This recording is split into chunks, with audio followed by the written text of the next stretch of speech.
Bonjour à tous et bienvenue dans cette nouvelle vidéo de notre chaîne Fiscalité et Investissement dans laquelle on va parler d'expatriation fiscale, dans laquelle on va parler de la fameuse règle des 183 jours qui est très souvent incomprise. Avant toute autre chose, nous vous rappelons que week-end prochain se tiendra notre conférence en ligne gratuite Trump milliardaire et 750 $ d'impôts dans laquelle on va s'intéresser au montage de Trump, savoir comment se fait-il qu'il paye 750 $ d'impôts et essayer de répondre à cette question. Est-ce que c'est un génie fiscal ou est-ce qu'il est à la limite, voire fraudeur fiscal? N'hésitez pas à vous inscrire, le lien se trouve dans la description.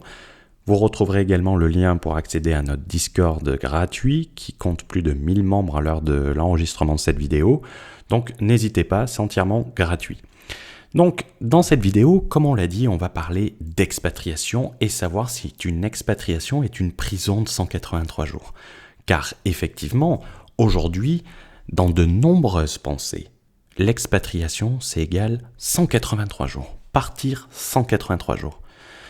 Or, ce n'est pas totalement le cas, comme nous allons essayer de le voir rapidement dans cette vidéo, et on vous invite vraiment à rester à la fin si vous considérez l'expatriation fiscale, même par curiosité. Une expatriation, tout d'abord, ce n'est pas forcément 183 jours. Ça va dépendre des pays. Il y a certains pays, effectivement, qui vont imposer cette règle. Mais par exemple, si vous prenez l'article 4B du Code général des impôts, vous n'allez pas trouver noir sur blanc écrit un résident fiscal français passe plus de 183 jours. Non, elle n'y est pas dans le Code général des impôts. Vous pouvez être considéré résident fiscal dans un pays en passant moins de 183 jours, mais attention, un autre pays peut également vous considérer de résident fiscal même si vous ne passez pas 183 jours dans ce pays. C'est là que le fun commence. C'est notamment par exemple le cas de la France, par exemple lorsque vous avez un centre des intérêts économiques. Attention, on le voit souvent, donc on rappelle que cela n'est valable que pour les personnes physiques et pas pour les personnes morales. Les personnes morales, c'est les sociétés, notamment une société qui fait 90% de son chiffre d'affaires en France, ne va pas être considérée résidente fiscale française dans le cas où elle aurait son centre des intérêts économiques en France. Non, cette règle ne s'applique qu'aux personnes physiques, c'est-à-dire vous. Mais avec une expatriation correctement effectuée, en respectant les règles, le fait d'avoir un centre des intérêts économiques en France ne va pas remettre en cause votre résidence fiscale étrangère si vous mettez en place une structure adéquate et que vous sécurisez votre expatriation. Effectivement, une expatriation, cela se sécurise, cela s'améliore, cela se blinde pour parler dans un langage courant. De la même manière, le fait de passer 183 jours en France peut ne pas remettre en cause votre résidence fiscale étrangère et ce, sous certaines conditions. Vous avez par exemple des pays qu'on étudie dans le Borderless Entrepreneur qui vont vous permettre d'être résident fiscal en passant une seule nuit par an pour être résident fiscal. Et ce n'est pas très loin de la France. De la même manière, et également, vous pouvez vous retrouver résident fiscal français sans pouvoir opposer votre résidence fiscale étrangère même si vous passez 0 jours en France. Donc, prenons un cas concret pour expliquer cela. Monsieur Riche est résident estonien, dispose d'un patrimoine de 1 million d'euros en France, constitué principalement de biens immobiliers, passe 250 jours en Estonie, dispose d'une société en Estonie, lui générant 500 000 € de revenus, qui lui verse 250 000 € de dividendes par an. Il vient en France à vacances uniquement 30 jours par an. Monsieur très riche est également résident estonien, dispose d'un patrimoine en France de 10 millions d'euros.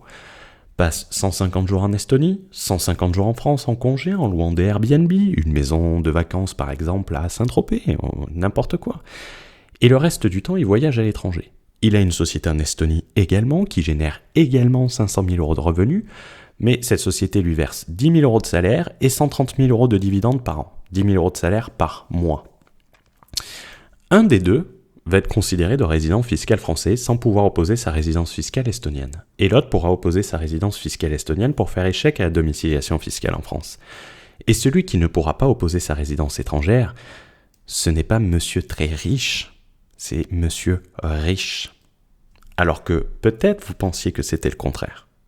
Pourtant, les cas paraissent tout prêter à considérer que ça serait monsieur très riche qui ne pourrait pas opposer sa résidence fiscale étrangère. Or, c'est celui auquel vous ne pensiez pas.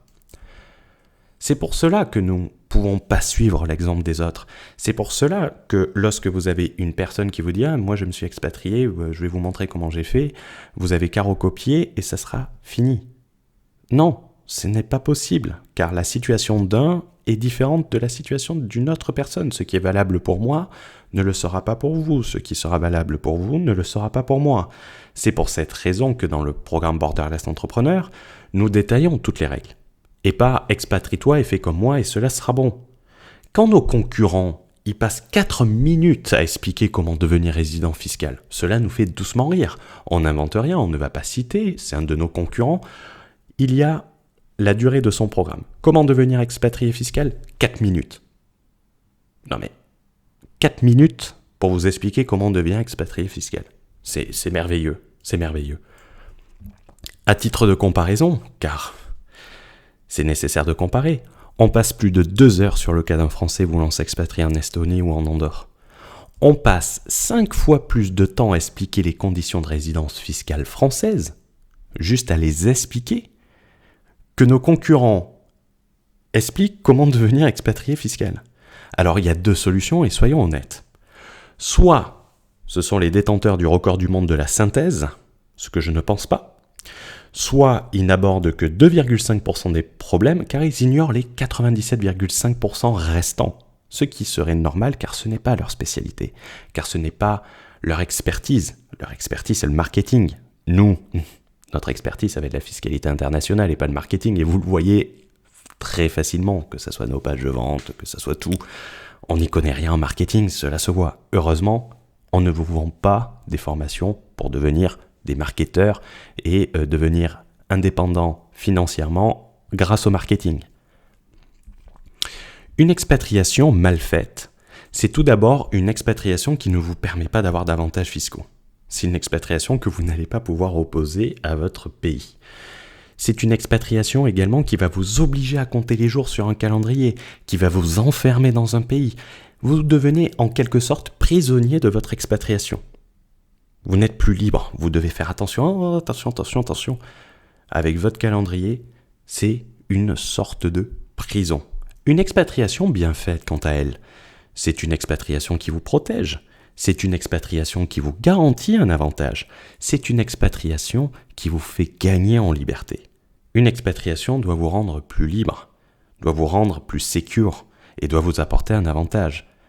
Une expatriation, ça ne doit pas vous mettre dans une prison avec un calendrier, à faire attention à tout. C'est pas ça une expatriation. C'est comme pour tout le reste en business. Lorsque vous faites n'importe quoi, vous êtes prisonnier de vos conneries, avant de devenir prisonnier au sens littéral du terme. Lorsque vous faites les choses correctement, vous êtes libre. Et on aime le répéter, il n'y a pas de liberté financière sans liberté fiscale. Si vous gagnez beaucoup d'argent pour tout perdre ensuite parce que vous avez fait les choses comme des pirates, ça ne va pas servir à grand chose. Vaut mieux en gagner un peu moins. Vous ne devenez pas entrepreneur pour tout perdre et redevenir salarié. Je ne pense pas. Vous voulez le rester sur le long terme. Ce n'est pas du one shot, vous ne voulez pas faire un big shot sur 1 an, gagner beaucoup d'argent pour tout perdre ensuite parce que vous l'avez mal fait, et redevenir salarié. Ça vous aura permis quoi ? De louer une Lamborghini pour faire une vidéo YouTube ? Ouais, super. Et n'oubliez pas, ça c'est très important, c'est en écoutant n'importe qui qu'on fait n'importe quoi. On a envie de vous inviter à rejoindre le programme Borderless Entrepreneur. C'est le programme des entrepreneurs qui gagnent de 10 000 à plus de 100 000 euros par mois. Ce n'est pas pour rien qu'ils choisissent ce programme et qu'ils nous font confiance. C'est parce que c'est des professionnels et qu'ils ont des problématiques de professionnels sur le long terme. On vous souhaite une bonne journée et on se dit à très vite dans une prochaine vidéo. Ciao, ciao.